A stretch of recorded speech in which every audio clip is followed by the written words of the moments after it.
सिद्धाणं नमो आयर्याणं नमो वज्रायाणं नमो लोये सर्वसागुणं जियाजिनो जगति नाभिनरेन्द्रसूनु श्रेयो नपश्च कुरु गोत्र गृह प्रदीप याभ्यां बभूव तुलिह तीर्थे सारक्रमे परम धर्म रथस्य चक्रे। यह दानोपदेश नाम का प्रकरण है। आचार्य पद्मनंदी देव द्वारा विरचित है। 54 श्लोकों में यह समाहित है और इसके 6 श्लोक हम पढ़ चुके हैं। आज हम 7वां श्लोक पढ़ेंगे। कल हमने बात पढ़ी थी, जिस प्रकार समुद्र में अगर चतुर खेवटिया हो, नाव बढ़िया हो तो पार लगा देता है, उसी प्रकार इस नाना प्रकार के परिग्रह से भरे हुए ग्रस्त पने रूपी समुद्र में हमें ये दान ही एक ऐसा है चतुर खेवटिया जो हमें पार लगा देता है। दान ही एक अच्छी नाव है जिसके द्वारा हम पार हो सकते हैं। ये बात यहाँ बताई गई थी और अभी हम 7वां श्लोक पढ़ते हैं। देखिए क्या कह रहे हैं इसमें। आयास कोटि भिरुपार्जित मंगजेभ्यो यज्जीवितादपि निजादयितं जनानां वेत्तस्य तस्य सुगति खलु दानमेकम् अन्या विपत्तय इति प्रवदन्ति सन्तः।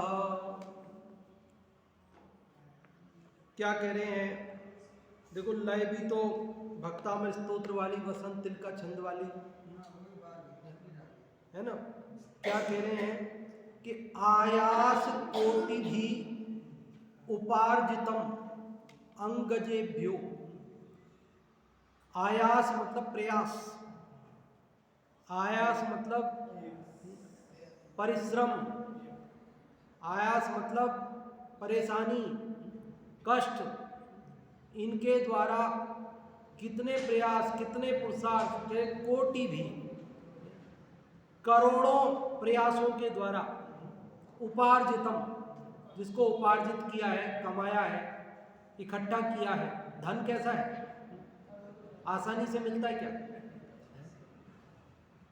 आसानी से पैसा आता है क्या? लोक में बहुत मेहनत करके लोग पैसा कमाते हैं, हैं? लेकिन जिसको भी मिलता है, मिलता तो पुण्य से ही है। जो मेहनत करते हैं उनको भी पुण्य से ही मिलता है, बिना पुण्य के तो मिलता नहीं है। लेकिन फिर भी लोक में पुरुषार्थ करते हैं। वो लोहार लोहे के आइटम बनाता है, सड़क के किनारे पर लोहे को गर्म करके और घन से उसे पीट कर। देखा होगा कि जेठ की दोपहरी में धूप में आग के पास बैठता है और लोहे को तपाता है, लाल सुर्ख करता है और फिर उसे घन एक बड़े हथौड़े के द्वारा उसे ठोक ठोक कर अपने मन मर्जी के अनुसार उसको आकार देकर उसके छोटे मोटे औजार बनाता है और फिर उनको बेचकर जैसे तैसे उसका पेट मात्र भरता है। चोटी का पसीना एडी में आ जाता है। आसानी से आता है, ऐसा कुछ लोगों के कदाचित आपको नजर आए, विशेष पुण्य का उदय हो तो। वैसे आपको नजर आता है, पर उनको क्या शारीरिक श्रम भले नहीं है, पर मानसिक श्रम है। मानसिक श्रम है, टेंशन रहती है। शारीरिक श्रम वाले तो सुबह उठते हैं, मेहनत करते हैं टेंशन कोई नहीं है, पता है हमको मेहनत करनी है और जो मेहनत करेंगे उसमें हमारा पेट भरेगा, फिर उसके बाद शाम को वाह अपन फ्री। लेकिन इसके जिसके शारीरिक श्रम नहीं है वो दिन भर तो टेंशन में रहता है, सो रहता है, लेकिन वो रात को भी टेंशन में रहता है कि भाव घट नहीं जाए, भाव बढ़ नहीं जाए, कहीं हमने सौदा कर लिया, देना कर लिया और भाव कहीं बढ़ गए तो देना पड़ेगा, नुकसान लग जाएगा, भाव घट गए तो हमने लेना कर लिया है और फिर लेना पड़ेगा, वादे का मामला है, नहीं लेंगे तो कितनी टेंशन रहती है जीव को। क्योंकि बड़े व्यापार में नुकसान भी बड़ा होता है बड़े व्यापार में फायदा भी बड़ा होता है तो नुकसान भी बड़ा होता है।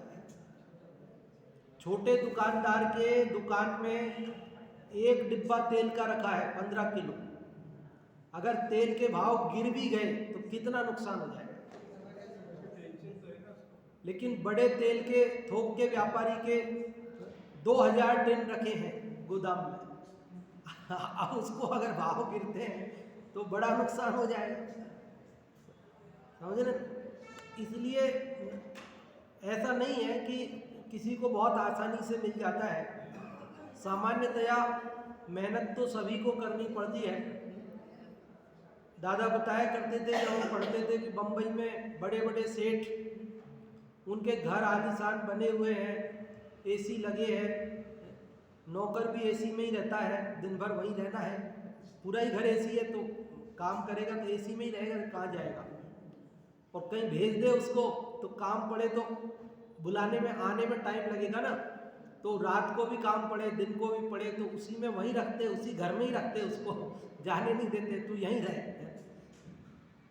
लेकिन वो सेठ जी की दुकान इतनी सी है कि जिसमें अकेले को बैठने की जगह नहीं है।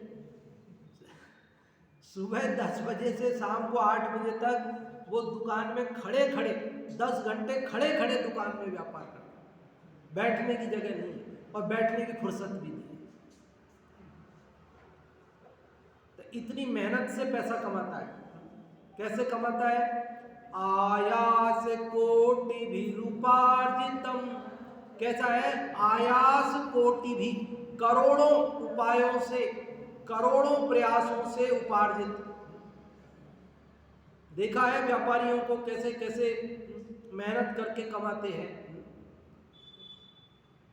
रात को तैयारी करके सोते हैं और सुबह 4 बजे गाँव में किसानों के वहाँ जाकर गेहूँ तुलवाना है, सरसों खरीदना है, ये खरीदना है, वो खरीदना है, फिर थोड़ा इस किसान के यहाँ माल, थोड़ा वहाँ, फिर उसको इकट्ठा करेंगे, फिर 12 बजे 1 बजे उसको भर के गाड़ी, उसको पहले तो बैलगाड़ी ऊँट गाड़ियों में आता था, अभी ट्रैक्टर ट्रक वगैरह में, फिर उसको लाके गोदाम पे रखेंगे, फिर 1 बजे नहाएंगे, फिर मंदिर बंद हो जाएगा तो वहाँ जाएंगे, बाहर से दर्शन करेंगे। कैसे कैसे व्यापारी लोग है ना।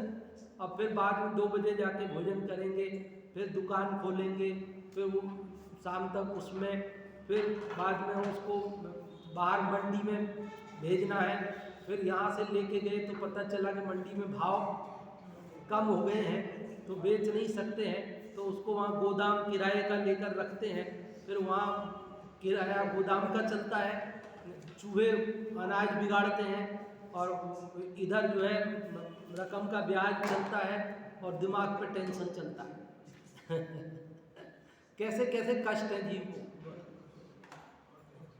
ये धन बहुत मेहनत से कमाते हैं लोग। आप देखते नहीं हो रोज सामने परीक्षाएं होती है, हजारों बच्चे और हजारों उनके माँ बाप दूर दूर से चलकर रात रात भर पड़े रहते हैं। कोई छोटे बच्चे को लेकर के उसके अभिभावक रखते हैं, वो परीक्षा देने जाती है, फिर वो कितनी कितनी मेहनत करते हैं। धन कमाना यूं ही नहीं है, इसलिए कहा आयास कोटि भी उपार्जितम। धन कैसा है? करोड़ों उपायों से कमाया जाता है। और कैसा है धन? तो कहते हैं अंगजेभ्यो, अंगज मतलब होता है पुत्र, अंग मतलब शरीर, और अंगज मतलब शरीर से उत्पन्न, पुत्र पुत्री संतान, वो अंगज है। अंगज समझ गए? अंग मतलब शरीर और अंगज मतलब शरीर से उत्पन्न हुआ। तो जो संतान है ना, पुत्र पुत्री, ये अंगज। अंगजेभ्यो मतलब पुत्र पुत्रियों से भी। और यत जीविताद अपि निजात, यत मतलब जो धन, जीविताद अपि जीवन से भी, निजात अपने जीवन से भी, और पुत्रों से भी, दयितम, दयितम मतलब प्यारा, दयितम मतलब प्रिय, दयितम मतलब अत्यधिक प्रिय। ये धन की बात बता रहे हैं, धन कैसा है। ये अभी आत्मा की बात नहीं बता रहे। करोड़ों उपायों से तो कमाया जाता है, और ये धन अपने संतान से, अपने जीवन से भी प्यारा होता है, जना नाम लोगों को। और इस वित्तस्य, इस वित्त की, वित्त मतलब धन, इस धन की सुगति खलु वास्तव में निश्चय से दानम एकम, एक दान ही है। क्या समझ में आई बात? ये जो वित्त है ना, ये धन है। कैसा है धन? करोड़ों उपायों से कमाया जाता है, और ये पुत्र पुत्रियों से और अपने जीवन से भी प्यारा है। लेकिन इस धन की उत्तम गति, सुगति एक ही है, दान। अन्या विपत्तय, दूसरी, अन्य मतलब दूसरी गति तो विपत्ति है। उत्तम गति क्या है? दान। और अन्य गति मतलब अन्य किसी भी काम में लगाओ दान के अलावा, तो वो सब विपत्ति का कारण है। किसका कारण है? विपत्ति का कारण है। इति ऐसा प्रवदंती कहते हैं संतः, मतलब संत, सज्जन। सज्जन ऐसा कहते हैं कि एक धन को दान करो, ये उत्तम गति है धन की, और बाकी इसको कहीं भी लगाओ दान के अलावा, तो वो विपत्ति का कारण है, कष्ट का कारण है, दुख का कारण है, समस्या का कारण है। कोई लाभ होने वाला उससे नहीं। इस श्लोक का अर्थ तो समझ में आया होगा। एक बार फिर से देखो क्या कह रहे हैं कि जो करोड़ों प्रयासों से कमाया जाता है, जो अपने पुत्र और अपने जीवन से भी प्यारा है लोगों को, ऐसे वित्त की, धन की सुगति एकमात्र दान ही है। अन्य गति तो विपत्ति है, अन्य स्थिति जो भी होगी वो सब विपत्ति का कारण है, ऐसा संत कहते हैं, ऐसा सज्जन कहते हैं। अब करोड़ों उपायों से कमाया जाता है पहली बार, तो वो तो अपन ने चर्चा कर ली कितनी मेहनत से कमाया जाता है। आत्मानुशासन जी में भी एक श्लोक आया था कि धन कितनी मुश्किल से कमाया जाता है। उसके लिए किसान कैसे धन पैदा करता है मालूम है ना? किसान कैसे धन पैदा करता है कि पहले तो खेत को जोतता है, हल चलाता है, कंकर पत्थर बीनता है, मिट्टी को तैयार करता है, उसमें खाद डालता है, पानी डालता है, और उसमें बीज डालता है। और आजकल तो बीज भी कोई सस्ता नहीं आता है, महंगा तो बीज आता है। और खाद के लिए रात रात भर लाइन में लगता है, खाद नहीं मिलता। नहीं, जो खाद है, जो बीज है, वो गवर्नमेंट कंट्रोल में है, वो आसानी से मिलता नहीं है, पैसे देके भी नहीं मिलता है, उसके लिए लाइन लगानी पड़ती है। जैसे हाँ, यूरिया, डीएपी वगैरह जो भी खाद आते हैं, अखबारों में मैं तो पढ़ता रहता हूँ समाचार, तो किसानों की भगदड़ में मौत तक हो जाती है, मिलता नहीं है आसानी से। और ऐसी मुश्किल से वो पैसा ब्याज पे लेके किसान जो है वो खाद लेता है, बीज लेता है, और फिर कीड़ा लग जाता है। टिड्डी दल आक्रमण कर देता है तो फिर वो कीटनाशक लाता है। और पानी के लिए समय पे बरसात नहीं होती है, कुएं सूख गए हैं, पाताल तोड़ बोरिंग हो रही है, फिर टाइम पर बिजली नहीं आती है। रात को 2 बजे और रात को 3 बजे बिजली आती है, और रात को 2 बजे और 3 बजे वो बिजली से पानी चलाकर खेत में आधी रात में पानी देता है। ठंड में जब हम रजाई के अंदर छुप रहे होते हैं ना, या तो मुनिराज जंगल में ध्यान कर रहे होते हैं और या किसान खेत में पानी दे रहा होता है, और उस समय अंधेरे में उसको दिखता नहीं है, कई बार सांप काट लेता है और मौत तक हो जाती है। और जब फसल तैयार हो जाती है उस समय ओले गिर जाते हैं। हमसे छुपे हैं ये कष्ट, रोज तो पढ़ते हैं हम खबरों में, फिर ओले गिर जाते हैं।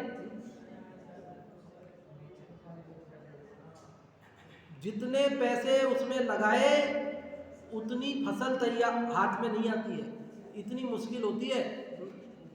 तो बहुत मुश्किल से धन कमाता है। अब ये बात मुश्किल से कमाता है उसको तो विस्तार करना नहीं, क्योंकि अब आप समझ गए हो कितनी मुश्किल से, वो तो सब कमाते हैं जो सबको पता है। और पुत्र और अपने जीवन से भी प्यारा है। अब ये भी बताने की जरूरत है क्या? गुरुदेव श्री ने उसमें इस श्लोक के प्रवचन में दृष्टांत दिया। उस समय कोई घटना घटी होगी, आसपास उन्होंने भी कहीं सुनी होगी, तो वो कहते हैं ना कि बोले एक वो जमीन में किसी के यहाँ वो निकला था घड़ा धन का, उसमें सोने की पत्तियां निकली थी, सोने के पत्र निकले थे। तो उनमें से मतलब मान लो यूँ समझ लो जितने भी पत्र होंगे 300 100 जो भी, तो उनमें से एक पत्र कम हो गया, मतलब लड़की ने किसी ने निकाल लिया होगा। तो पिता को पता, बोले एक पत्र कहाँ गया इसमें से किसने निकाला ये? वो पता चला कि इसने निकाला। तो उसको लकड़ी से बांध दिया और बांध के उसको मारा, और इतना मारा कि वो मर गया। ये उस समय की कोई ताजा घटना रही होगी। तो गुरुदेव श्री इसको बहुत जोर देकर कहते, देखो देखो धन जी अपने बेटे से प्यारा धन, अपना बेटा प्यारा, लेकिन उस बेटे को भी मारा। किस लिए? कि एक सोने का पत्र क्यों तूने निकाल लिया इसमें, जबकि उसका कमाया हुआ नहीं था। कमाया हुआ नहीं था, लेकिन फिर भी धन के लिए बेटे को मार दिया। और फिर कहते हैं मारना नहीं चाहता था भाई, जान से थोड़ी मारना चाहता था भाई, अपने बेटे को जान से थोड़ी मारना चाहता था। वो तो इसलिए उसने मारा कि भविष्य में ऐसी गलती नहीं करे, कि इसको सबक सिखाने के लिए कि भविष्य में ऐसी गलती नहीं करे, याद रखे, उसके लिए मारा। पर किसी लिए भी मारा, वो मर गया।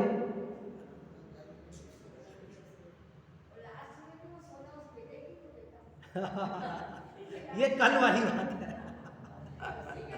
आज वाले प्रवचन में फिर से याद की गुरुदेव श्री ने वो वाली बात, कि बोले अब दृष्टि तो बदलनी है, कि ये बेटे का ही तो था, मेरा क्या था इसमें, मेरे को तो जाना है। अब क्या 70 साल का हो गया हूँ, 10 साल और जी लूंगा, मान लो 80 साल में तो जाना ही है ना।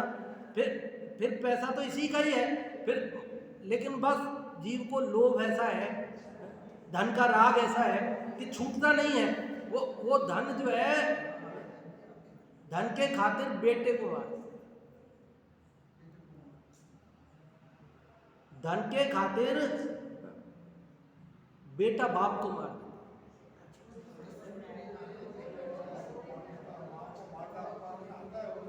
कैसी कैसी घटनाएं आती है।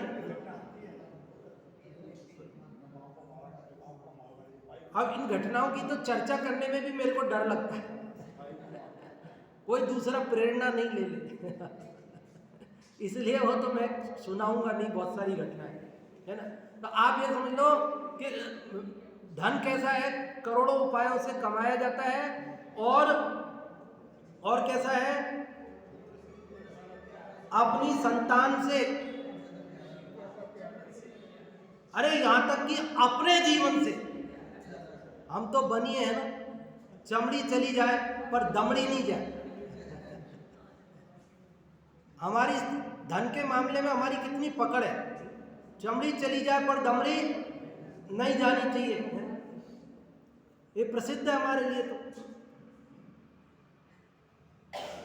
बनिया अपने लिए बनाई हुई रोटियां बेच देता है अगर 2 पैसे का फायदा हो रहा हो।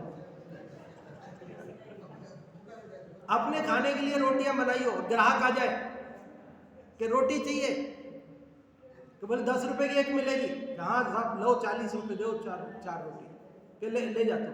हम आज भूखे सही, इसमें क्या, कल खाएंगे, आज 40 रुपए का मुनाफा होगा। अपने जीवन से भी प्यारा है धन। क्या है, अपने जीवन से भी प्यारा है। ऐसा भजन चलता है आप लोगों के, 80 रुपयों उजड़ो जी खायो ने खर्चो जाए। एक भजन सुना था मैंने आप लोगों से कि रुपयों, ऐसा रुपया उजला है, मतलब इतना प्यारा लगता है हमको कि जो हमसे ना तो खाया जाता है ना खर्चा जाता है। जोड़ जोड़ के रख देते, जोड़ जोड़ के रख देते, जोड़ जोड़ के रख देते। गुरुदेव श्री कहते हैं दादाजी ने जोड़ जोड़ के रखा, पिताजी को मिल गया। पिताजी ने खर्च नहीं किया, जोड़ जोड़ के रखा और बेटे को मिल गया। और बेटा ही खर्च नहीं करता, जोड़ जोड़ के अपने बेटे को दे जाता है। पीढ़ियों से चला आता है, पीढ़ियों से धन चला आता है।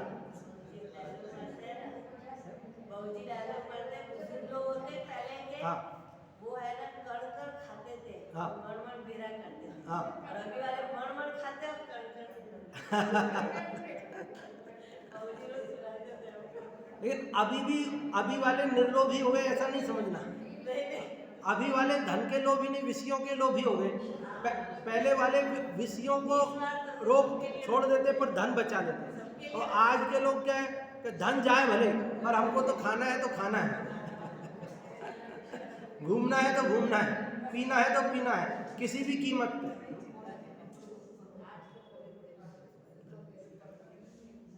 लेकिन लोभ तो दोनों को ही है, एक को धन का लोभ था, एक को विषयों का लोभ है।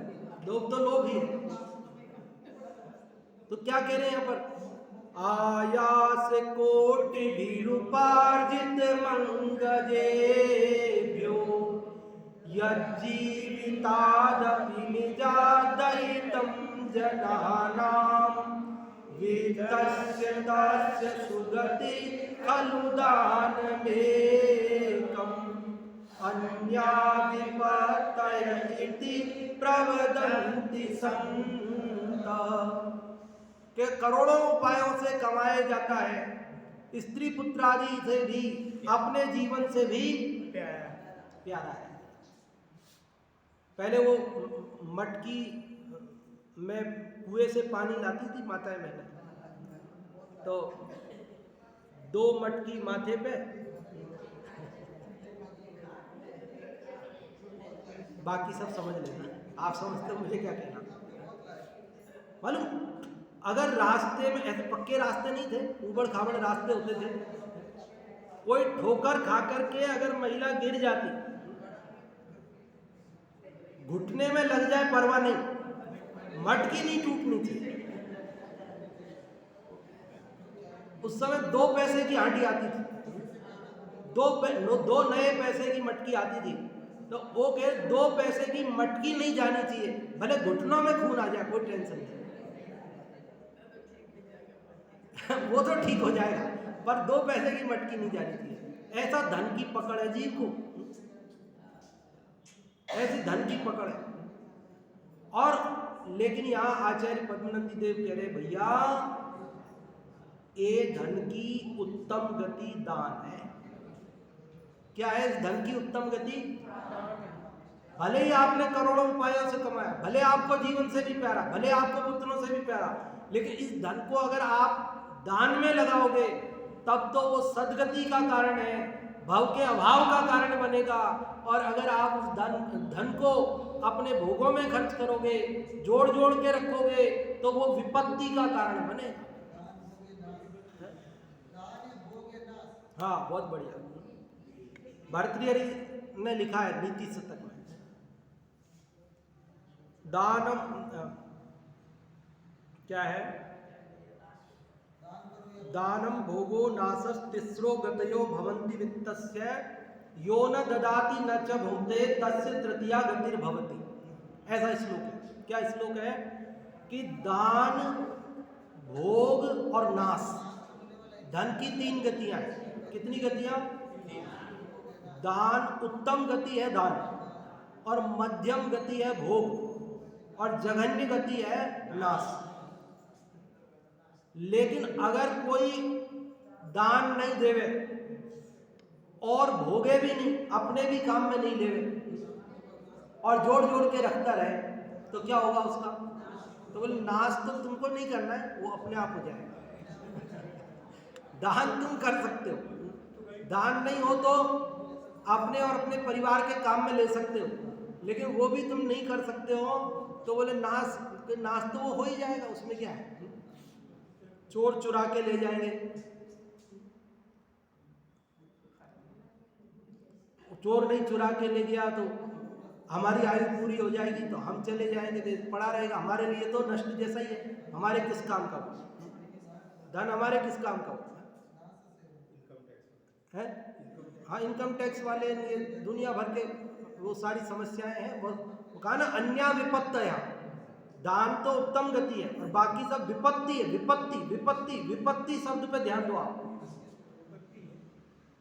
कि आपने बहुत बढ़िया बंगला बना दिया तो सबकी नज़र में, इनकम टैक्स वालों की सबकी नज़र में इसके आप देखो भैया, क्या इसके सर्वे करो, क्या बात है, इतना पैसा कहाँ से आया।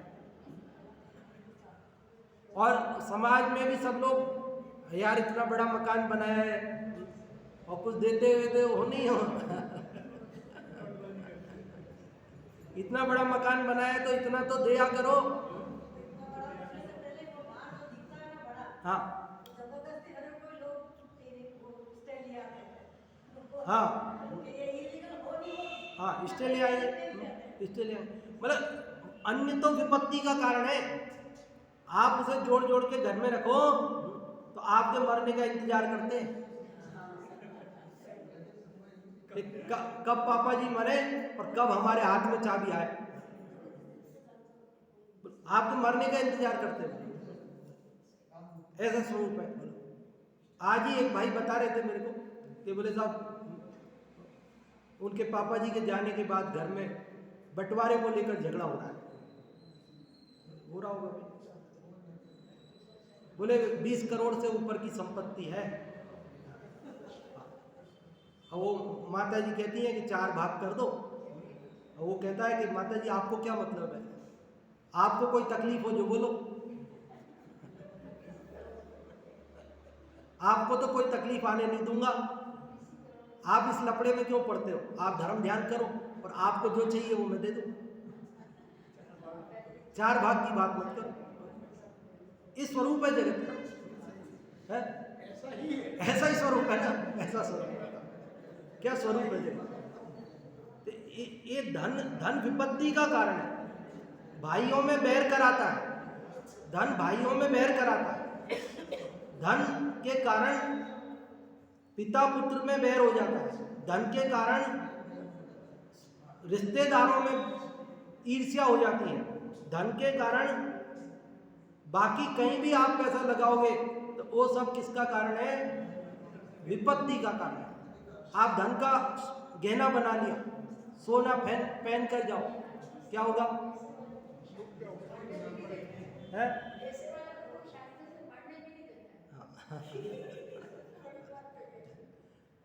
सोना पहन के जाओ, क्या होगा? अरे धन तो जाएगा जो जाएगा, और जान और जाएगी। वो कहेंगे बोले ये पहचान लेगा बाद में, इसलिए इसको मार भी दो। ऐसा स्वरूप है। आए दिन घटनाएं सुनते हैं, ऐसा स्वरूप है। इसलिए कह रहे धन की उत्तम गति है दान, और बाकी सब तो विपत्ति का कारण है। अब यहाँ कहते हैं देखो दान देने वाला वो सब भावों का खेल है। बाहर से वो अपने लिए क्या करता है क्या नहीं करता है उससे उसका कोई पता नहीं पड़ता है। गुरुदेव श्री इसमें एक ऐसा दृष्टांत देते हैं। वो ऐसा कहते हैं कि एक भाई के यहाँ समाज वाले गए कि चलो उसके यहाँ से दान लेके आते हैं। तो वहाँ गए तो वो बीड़ी पीता था, तो आधी बीड़ी पी तो आधी को उसने बुझा करके उसमें रख लिया उसने। तो वो जो आए थे समाज के लोग, उन्होंने सोचा ऐसे आदमी से क्या मिलेगा, ये क्या देगा। लेकिन उसने पूछा कि भाई क्यों, मेरे से क्या अपेक्षा है, आप कैसे पधारे। तो उन्होंने कहा भाई हमको कुछ दान सहयोग चाहिए था इसलिए आए। तो बोले बोलो कितना, आप कितनी उम्मीद करते हो मेरे से, कितना चाहिए आपको, मैं क्या दे सकता हूँ। तो उन्होंने सोचा चाहिए तो 50,000 थे, पर इससे 50,000 कहाँ मांगे ये क्या देगा। आधी बीड़ी को बंद करके रखने वाला आदमी 50,000 कहाँ से देगा। तो उन्होंने हिम्मत करके कहा कि हमको 11,000 रुपये 10,000 रुपये की उम्मीद है आपसे, आप 10,000 दो तो अच्छा है।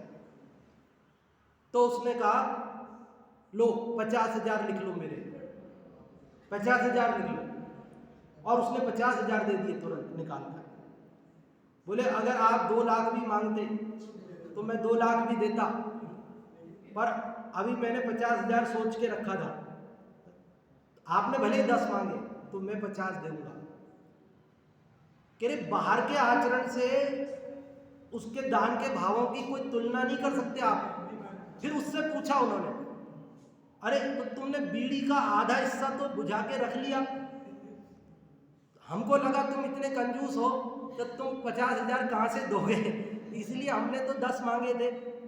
तो बोले देखो फिजूल खर्ची नहीं करनी चाहिए, मेरा काम आधे में चल गया तो मैं फिजूल खर्ची क्यों करूं,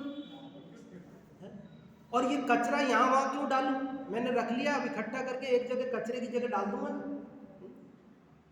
मतलब कोई आदमी पुराने कपड़े पहन रहा है, कोई सादा जीवन यापन कर रहा है, इसका मतलब ये नहीं है कि वो कहीं उसके दान के भाव नहीं बन सकते, दे सकते हैं।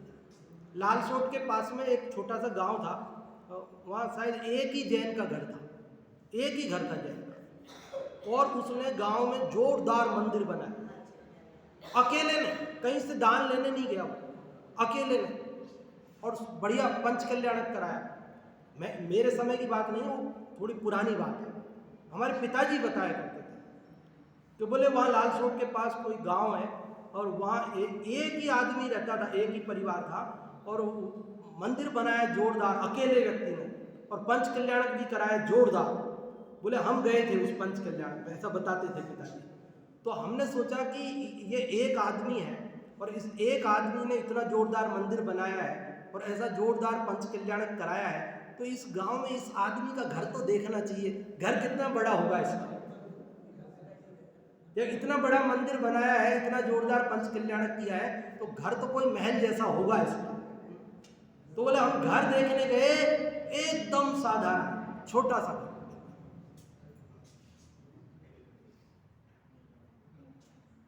तो जिसके दान के परिणाम होते हैं ना, तो उसके बाह्य आचरण से आप कल्पना नहीं कर सकते। और बाहरी आचरण में खूब खर्चा करता हो, खूब आलीशान घर हो, और फिर दान के परिणाम हो, ये कोई जरूरी, ये परिणाम जीव के अलग होते हैं। जिसका राग घटता है उसको दान के भाव आते हैं, और जिसके राग नहीं घटता है वो बाहर में तो भोगों में तो कितना भी खर्च करे क्या है। देखो, किया उपार्जित विविध दुखों से, अधिक इष्ट शुद्ध प्राणों से, दान मात्र है सुगति वित्त की, अन्य विपत्ति संत कहे। कि विविध दुखों से जिसको उपार्जित किया है और इष्ट शुद्ध और प्राणों से भी अधिक प्यारा है, इष्ट है, दान मात्र ही वित्त की, धन की सुगति है, अन्य गति तो उसकी विपत्ति है, ऐसा संत कहते हैं, सज्जन कहते हैं। जो धन नाना प्रकार के दुखों से पैदा किया गया है, जो मनुष्यों को अपने पुत्रों से तथा जीवन से भी अधिक प्यारा है, उस धन की यदि अच्छी गति है तो केवल दान ही है, अर्थात वह धन दान से सफल होता है, किंतु दान के अतिरिक्त दिया हुआ वह धन विपत्ति का ही कारण है, ऐसा सज्जन पुरुष कहते हैं। इसलिए भव्य जीवों को अपना कमाया हुआ धन दान में ही खर्च करना चाहिए। क्या कहना चाहते हैं कि भले ही आपने करोड़ों परेशानियों से कमाया हो, भले ही आपको अपने जीवन से भी प्यारा हो, लेकिन अगर आप सदुपयोग करना चाहते हो, निर्द्वंद रहना चाहते हो, विपत्तियों से बचना चाहते हो, तो इसको दान में लगाओ। बाकी तो ये सब किसका कारण बनेगा? आपत्ति का कारण बनेगा। बोलो, गुरुदेव श्री कहते हैं कि जीव ने जब एक बार दान दिया ना, उसका राग घटा, तो उसको ये समझ में आया कि मैं राग को घटा सकता हूं तो राग का अभाव भी कर सकता हूं। और जो राग घट रहा है और जो राग का अभाव हो रहा है, इसका मतलब वो राग मेरा स्वभाव नहीं, मेरा स्वभाव राग से न्यारा है, ज्ञानानंद स्वभाव है। और ऐसे दान देने के परिणाम वाले जीव को उस राग से भिन्न अपने आत्मा का सिद्धांत होकर वह मुक्ति मार्ग को प्राप्त कर लेता है। हमने गुरुदेव श्री की ये बात तो बहुत कोट की है कि दया, दान, पूजा, भक्ति का परिणाम बंध का कारण है, लेकिन अभी ये लाइन भी मैं पढ़ के सुनाना चाहता हूँ गुरुदेव श्री की। देखो, सुनो आप, मैंने वैसे ग्रुप पे तो भेज दी थी, आप लोगों ने, कुछ लोगों ने पढ़ ली होगी। देखो, यह कहते हैं, तो ऐसी अंतर्दृष्टि और भान वाले मुनि कहते हैं, अरे तुझे प्राप्त हुई लक्ष्मी, उसकी गति एक होवे तो दान ही है। इसी श्लोक में से पढ़ के बता रहा हूं, जो गुरुदेव श्री के व्याख्यान है। राग घटाकर दान करना, तृष्णा घटाकर दया, दान, भक्ति, पूजा, प्रभावना करना, वह धन दान से सफल होता है, किंतु दान के अतिरिक्त दिया हुआ वह धन विपत्ति का ही कारण है, ऐसा सज्जन पुरुष कहते हैं। इसलिए भव्य जीवों को अपना कमाया हुआ धन दान में ही खर्च करना चाहिए। यह लड़के के लिए रखे, वह दान नहीं होगा। बोले दान, कई लोग यहाँ कह रहे कि दान मतलब देना, तो बोले मैंने अपने लड़के को दे दिया। तो गुरुदेव श्री कहते भैया ये लड़के को दिया वो दान नहीं है। देखो क्या कह रहे, लड़के के लिए रखे वह दान नहीं होगा। लड़के को देते हैं ना, दान अर्थात देना, दान का अर्थ देना होता है। लड़के को दे, वह दान है या नहीं? पुण्य होगा या नहीं? धूल में भी नहीं होगा। वह तो तृष्णा से रखता है। राग घटाकर भले 5 रुपए हो, राग घटाकर भले 5 रुपए हो, 1 रुपया, 8 आना, 4 आना भी जिसे ममता घटाना है, ममता घटाने का भाव है, वह चाहे जो घटा सकता है। यह दान की गति मनुष्यपने में आकर आत्मा के प्रेमी जीव को ऐसे दान का प्रेम आए बिना नहीं रहता, तो वह दान शुभ गति का कारण होता है। तो जहां दया, दान, पूजा, भक्ति का भाव बंध का कारण है, ये बात गुरुदेव श्री ने डंके की चोट कही है। वहीं उन्होंने दया, दान, पूजा, भक्ति का भाव आए बिना ज्ञानियों को भी नहीं रहता। ये धन की सदगति दान है, ऐसा भी गुरुदेव श्री ने डंके की चोट कहा है। लेकिन हम एक तरफा कोट करते हैं, वो उसको दोनों तरफ की बात कोट नहीं करते। गुरुदेव श्री के बात में तो बैलेंस है। गुरुदेव श्री ने तो संतुलित की व्याख्यान किए हैं, गुरुदेव श्री ने तो दोनों पक्ष उजागर किए हैं। लेकिन हम एक पक्ष उजागर करते हैं तो हम गुरुदेव श्री की बात को पूरी तरह सामने नहीं लाते। जो गुरुदेव श्री का पूरा ओवरऑल पढ़ेंगे ना, तो दोनों बात रखी उन्होंने मुझे तो कहीं भी उनका एक पक्ष नजर नहीं आता, मुझे तो दोनों पक्ष नजर आते हैं। स्यादवाद है। गुरुदेव श्री की प्ररूपणा में कहीं मुझे कोई कमी नजर नहीं आती। ये हमारे समझने में और उसको हाईलाइट करने में, जब हम एक तरफा हाईलाइट करते जाते हैं ना, तो उससे जगत में भ्रम खड़े होते हैं। तो इसलिए जगत में भ्रम खड़े नहीं करें। गुरुदेव श्री ने जहाँ जैसा योग्य था, जैसा प्रसंग था, उस बात को हाईलाइट किया है और करना ही चाहिए। ये वक्ता की ड्यूटी है कि जब जीव इसी को धर्म मान के बैठ जाए, ये दान करते करते ही मुक्ति हो जाएगी, कुछ पैसा दे करके अपने आप को संतुष्ट हो जाए, तो ये बताना ही पड़ेगा उसको भैया ये असली धर्म नहीं है, ये बताना ही पड़ेगा। ये नहीं बताएंगे तो क्या बताएंगे बताओ। और जो इसको भाई ये तो बंध का कारण है, अपने को क्या करना है, ये तो जड़ की क्रिया, ये तो शुभ भाव है, ऐसा मान के बैठ गया, तो उसे ये बताना पड़ेगा भैया पाप भाव से बचने के लिए ज्ञानियों को भी आता है, ये भूमिका में आता है, आए बिना नहीं रहता है। नहीं आ रहा है ये तेरे अच्छे लक्षण नहीं, मतलब नहीं आ रहा है ना, इसका मतलब ये कुछ ना कुछ सदगति नहीं होनी है। जिनको दुर्गति में जाना है तो उसको शुभ भाव तो बंध का कारण लगता है और अशुभ से डर नहीं लगता है। तो कह रहे भाई अशुभ से बचो, शुभ में रहना नहीं है, आगे जाना है, शुद्ध में जाना है। लेकिन जब तक शुद्ध में नहीं जा सके तब तक बुद्धिपूर्वक भी अशुभ से बचकर शुभ में रहो, क्योंकि धन कमाया है, कहीं ना कहीं तो खर्चोगे, भोगों में खर्चोगे तो पाप बनेगा, दान दो तो कम से कम पाप से तो बचो। इस प्रकार की प्रेरणा यथा योग्य समझना। आगे और क्रम से आगे अपन पढ़ेंगे, अभी समय हुआ जिनवाणी स्तुति करेंगे।